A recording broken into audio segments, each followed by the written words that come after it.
From the opinion pages of the Wall Street Journal, this is Potomac Watch. Welcome back. Kim, what do you suppose the effect of all of this might be on the presidential race? Checking the Real Clear Politics numbers and the average, President Trump still leading commandingly with 52.4% of the vote in the polling average. Number two, a long way number two, is Ron DeSantis, Florida governor, with 18.4%.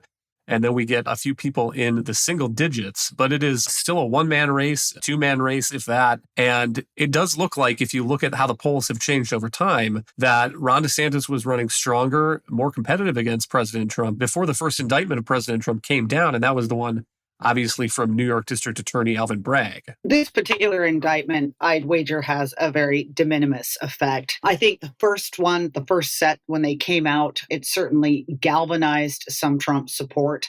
People who felt as though because he had become a target of the Department of Justice and with charges that, as we were just discussing, many felt should never have been brought, that this could have been handled in a different way, that made a number of people feel that they needed to rally to his side.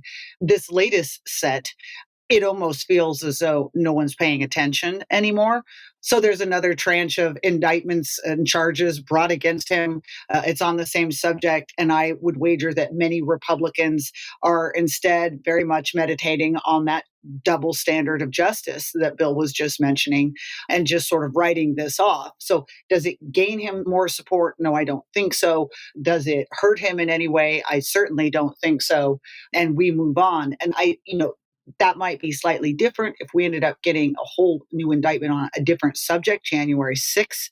But it's just really striking that the more the Biden administration goes after Trump, claiming that he is some sort of threat to the future of the republic, the more they are driving support to him among Republicans who want to show that support almost as a way of knocking back or defying the Department of Justice, showing their opposition to DOJ actions. We are still a long way from those Republican primaries, of course, but Ron DeSantis trying to execute a reset now that he has been struggling to compete with Donald Trump in the polls, laying off something like a third of his staff. Apparently, he's planning soon to give a set speech on the economy. And Bill, I wonder what you make of the argument in the Journal's editorial today that part of his challenge has been that he's been focused on these narrow culture war issues. And we have a few clips here. We'll do the first one. This is Ron DeSantis last week talking about the public boycott of Bud Light. We believe that when you take your eye off the ball like that, you're not following your fiduciary duty to do the best you can for your shareholders. So we're going to be launching an inquiry about Bud Light and InBev, and it could be something that leads to a derivative lawsuit filed on behalf of the shareholders of the Florida pension fund, because at the end of the day, there's got to be penalties for when you put business aside to focus on your social agenda at the expense of hardworking people. And then the controversy this week, Ron DeSantis was on the Clay Travis show and was asked about potentially naming the Democratic candidate Robert F. Kennedy Jr. to a high post. You need somebody that's going to reflect the values of the broad coalition. Yes, the medical stuff, I'm very good on that. So that does appeal to me, but there's a whole host of other things that he'd probably be out of step with. And so on that regard, it's like, okay, if you're president, sick him on the FDA if he'd be willing to serve, or sick him on CDC. But in terms of being VP, if there's, 70% of the issues that he may be averse to our base on, that just creates an issue.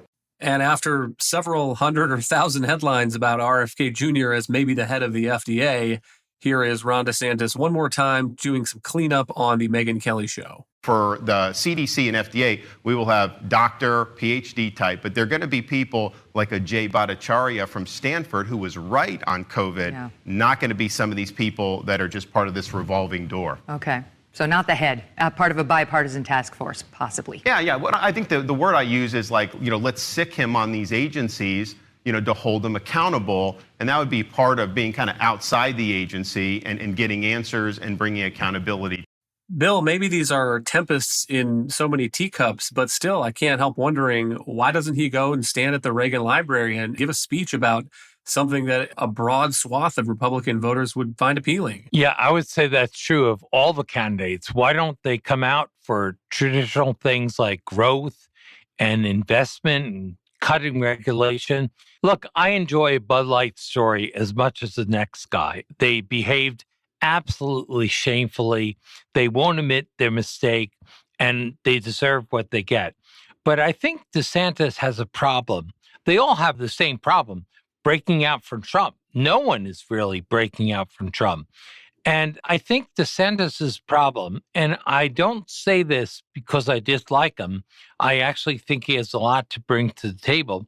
When he talks, he sometimes you feel that he's read a poll, this is how to appeal to those voters, as opposed to, this is what I think. And whatever you say about Donald Trump, no one doubts that when he's asked a question, and he takes questions from all sides, he says what he thinks, sometimes pays a big price for that. And I don't think too many of the others have got close. Vivek Ramaswamy, I think, comes the closest to that.